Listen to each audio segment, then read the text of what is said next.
Andre, have you ever wondered what are the worst money pit vehicles out there? In other words, the cars and trucks that lose the most value once you pay for them.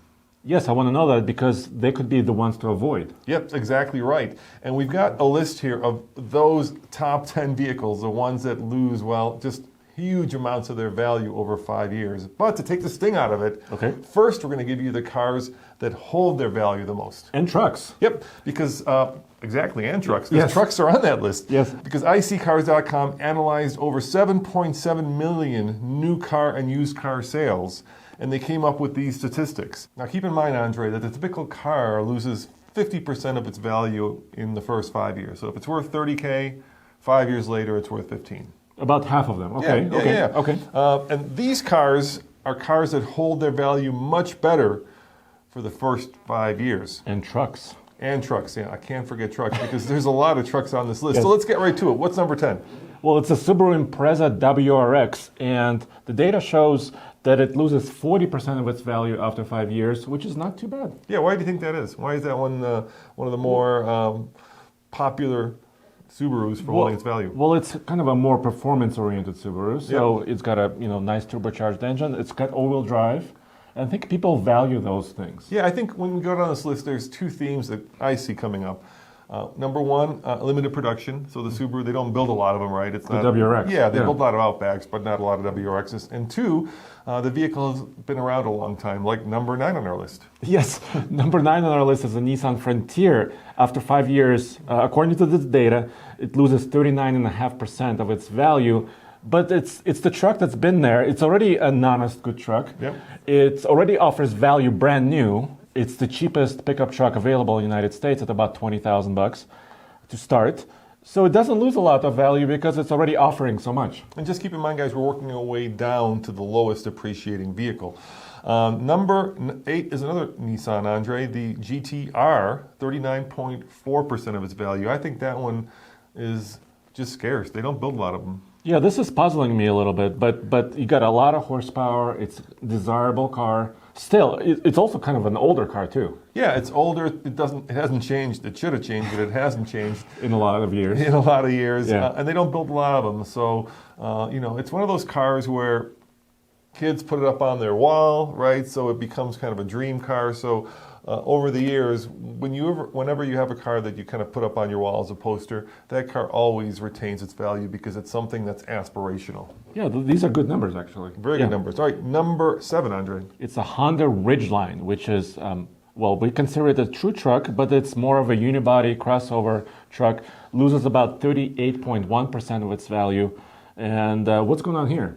I think the Honda Ridgeline is a truck that is very specific to a certain group of buyers, right? I think most truck guys and gals probably look at like the Ford F-150 as being a truck, whereas this is kind of the kind of truck that you would move up from, say, a Honda Accord. At least that's the way that Honda looks at it. They don't sell a lot of Ridgelines, about 2,500 of them a month. Yep. In truck numbers, that's not a lot. But it's a comfortable truck, right? And it has a bed, and it's really meant for kind of a urban highway use. Yeah, so I figure it's a small buying audience, but a very dedicated buyer. You see what I'm saying? I would agree. So yeah, the people who want them, and that's why they retain their value. Ooh, number 6 is interesting. Yes, the Porsche 911, 37.2% of its value it loses after 5 years. And I know why. Why? Because design-wise, it hasn't changed in like 50 years. But once again, very loyal following, Yes, right? yes. And it's kind of the pinnacle of performance, traditional performance, right? Yes, it's aspirational. So, yeah, it's aspirational, rear engine, and I would like to own a 911 eventually. Yeah, I think everybody at some point has kind of fantasized about owning a 911. Yes. It's just one of those iconic vehicles that will always have a special place in the heart for car enthusiasts. And number 5 is an interesting vehicle. It's a Toyota 4Runner, loses 36.5% of its value after 5 years. And once again, it hasn't changed much. It still uses the 4-liter V6, right? 5-speed automatic. So it's got that durability built into it. But also a lot of people now use it for overlanding, right? It's their overlanding rig. And why not? It maintains its value. And actually, the next 3 cars on this list are Toyotas, and I think you put your finger on it. People look at these vehicles and they know that they won't have to spend a lot of time at the mechanic, and so they're proven. They've been around a long time. and they're reliable, and that's why they maintain their value. Like number 4. It's Toyota Tundra, 35.9% of its value it loses. Once again, number 3 is the Toyota Tacoma, loses 32% of its value. Even better than the Tundra and the 4Runner. So yeah, these trucks and SUVs, just have a proven record. And now we're getting to cars where it's actually cheaper to buy a new car sometimes or a truck than the used one. Yeah, and I said car, I should have said Jeep, because number 2 and number 1 on our list are the Jeep Wrangler and the Jeep Wrangler Unlimited. Yeah. The Jeep Wrangler loses 31.5 and the 4-door loses 30% over 5 years, which is amazing, just amazing. I know, it's just kind of a lifestyle vehicle, right? I mean, when you see it with no doors off, no roof, and then you're going off-roading. You mean with doors off? You mean with doors off? Yes. Not no doors off. Yeah, yeah. Take off your doors, take off your roof. You're going on an adventure. It has that image of lifestyle, and that's pretty amazing. Well, it's because think about it, it's the Swiss Army knife of vehicles, right? Yes.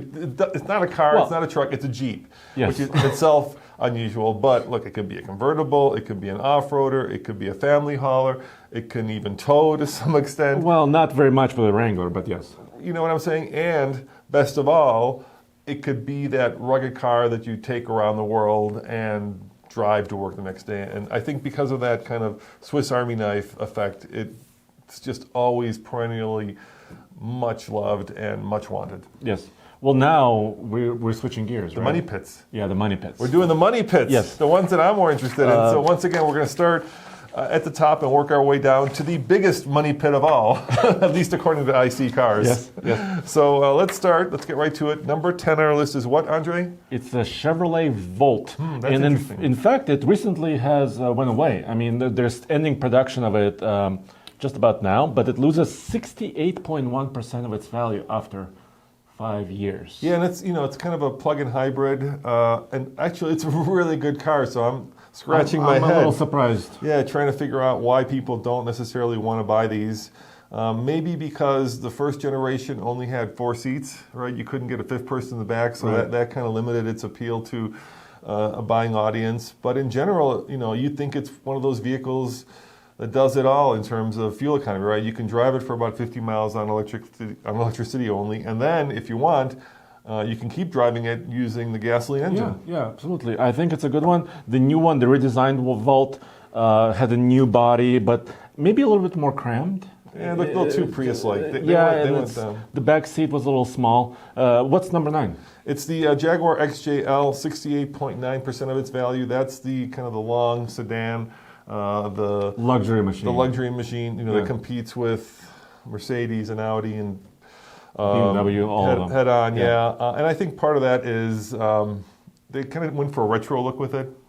Yeah, and when after retro was popular. But it's also going up against high competition.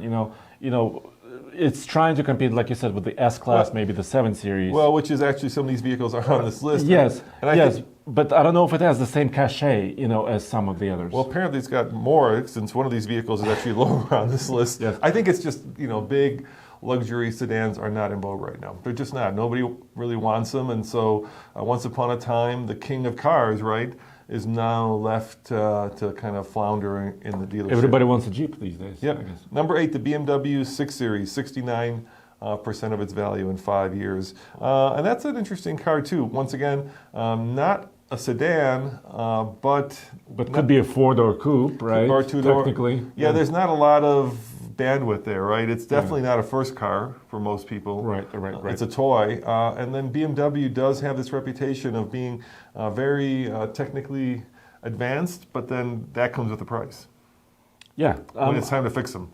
I'm a little surprised by it, but should we move on? Yeah, go for it. Number 7 is Ford Fusion Energy, loses 69.1%. It's kind of similar to the Volt we already discussed, but it's just a little bit bigger car. Yeah, exactly. I think that the problem with the Ford Fusion Energy is that Ford kind of did this vehicle where they tried to go half EV and half regular car, right? So they kind of created a hybrid in the truest sense, and people has been proved by Tesla, when they want to go electric, they want a whole new Jetsons car. They don't want their Fusion that runs on gas and electricity. What they want is a completely new experience, and this car doesn't provide it. Right, and people, like we said, are moving away from sedans, right? It's just a really tough place to be. Number 6, another one. Very similar, Acura. RLX, 69.2%. I think the problem there is Acura is kind of struggling in terms of its brand identity. And design maybe a little bit? I mean, they're trying, they're moving Yeah, they went in kind the of direction. from that nose of the beak, to now something that's a little bit less bird-like. And problematic is just the fact that Acura doesn't have a strong brand image at this point. I mean, you say Lexus and you know what it stands for, right?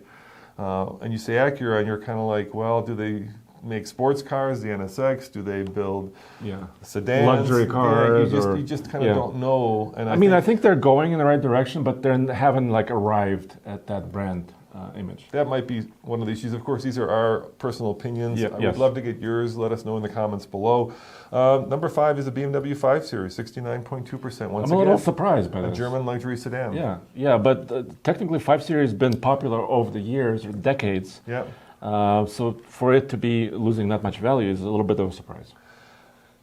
You know, I think what happened was people got addicted to all-wheel drive crossovers in a good way, right? You sit in a crossover and it gives you everything you need. You sit up higher, you have all-wheel drive, it has room for your stuff, it has room for your kids' stuff. It's just a much more usable, comfortable, useful, utilitarian vehicle. And so sedans, while they were popular when I was a kid, now the crossover is killing them because it should be. It's just a much more usable vehicle. Number 4, another hybrid, BMW i3, 70.9. And when I say hybrid, it's a pure electric car, but then there's a gas generator. Range extender. That's called a range extender. That car, I get. I always think when you make a car that's taller than it is wider, it's never good looking. And it just feels like it doesn't belong in that brand. I think with the i8, BMW got the brand. With the i3, they kind of built the city runabout. But it's a good car. It just doesn't fit the BMW image in my mind. I mean, I commend them for doing this kind of a Jetson thing, right? I mean, they kind of were thinking outside the box. They made it small. They went more of a Flintstones style. It's carbon fiber shell. It's kind of interesting looking, but I think it was for like early adopters, right? BMW fans that wanted that next electric thing Are you saying Americans don't like cotton to bamboo?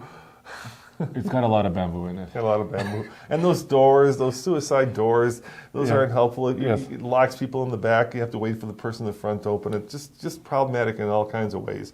Number 3, this one depreciates like a rock. The Nissan Leaf, 71%. And I think that one has to do with a lot of factors. The biggest one, of course, is that Nissan didn't give the kind of range that people wanted in an electric car. And then when they did provide batteries, they weren't climate controlled. So when they rolled it out, in a lot of warm places, the batteries didn't last. Or the cold places, actually. Yeah, and then it was also not the best look. It was challenged from a design point of view, and so it kind of represented in a lot of ways what people feared about electric cars: that they don't get the range, the batteries don't last, and that they're not very good looking. Yeah, but it's changed since then. It's changed. It's brand new now, a lot more range. But still, it doesn't have that kind of longevity story. Yeah, right? I just don't think they thought it through. I don't understand why it's front-wheel drive. There's no upside to it being front-wheel drive, right? Why not make it rear-wheel drive? Until the Model 3 came along. It was the most popular electric car. Because in numbers. It was one of the early. It was an early car. Yes. And it was available everywhere. And they actually put electric chargers in all their Nissan dealerships. They did a lot of the right things that Ford is now doing with their electric car. They did it early. Maybe they were cutting edge. Maybe they weren't cutting edge. Maybe they were bleeding edge. Yeah. Yeah. No, Number 2. Maybe it just was stylistically challenged. I'm going with that. Yeah. Number 2 on our list is the BMW 7 Series. Another BMW. 71.3% of its value it loses after 5 years. The 7 Series has always lived in the shadow of the S-Class. So the S-Class has been all about luxury, and of course the 7 Series has been about technical... And also performance in a way. And it just never quite matches the S-Class in terms of its iconic status. And so what that means is is that it's very expensive because it's full of all kinds of innovation. It used to be their flagship car, if you watch the old James Bond movies, right? Oh, yeah. Yeah, it once again, it suffers from being a sedan, and now buyers want crossovers. And number one, Andre, is an Italian car. Who would have thunk? Another sedan. The Maserati Quattroporte loses 72.2% of its value. Yeah, that's like... it's a sexy beast. That's what I'd say, yeah. You know, Andre, the Maserati Quattroporte, for me, is like the espresso of cars. And I'll explain what I mean by that, right? I don't drink a lot of coffee, but I always envy people who have espresso because they look... With a pinky or something? something? They look very elegant, and they're, very stylish. Okay. It's very European. And then I try one, and I almost gag because I can't live with the taste of it. So it's kind of appealing from a distance, but I think once you, if you're not into that sort of thing, it represents something that is probably more style than substance. Well, it's a sexy car. It sounds great. It's got performance, but it doesn't have the reliability story, maybe, or maybe enough flair. I don't know. It's probably got too much flair, not enough reliability, and it's been around a long time. Let's face it. That's another one that is one of those that probably needs an update. Well, there you have it, guys. Those are your top 10 money pits. So, if you like to keep your money, then there's only one answer. Yes. Wrangler. Or Tacoma. Okay. There you go. Yeah, I mean, if you just keep buying those, you're gonna, be in. You can maintain your value. Yeah, it'll be in the green as long as you want. Once again, thank you for spending this time with us, and check out TFLcar.com, Andre, for what? News, views, and real-world reviews, and also TFLtruck.com. Yep. So you can actually watch these reviews of all these vehicles because we've driven almost all of them, I say. Heck yeah. Heck yeah. See you guys next time. Ciao.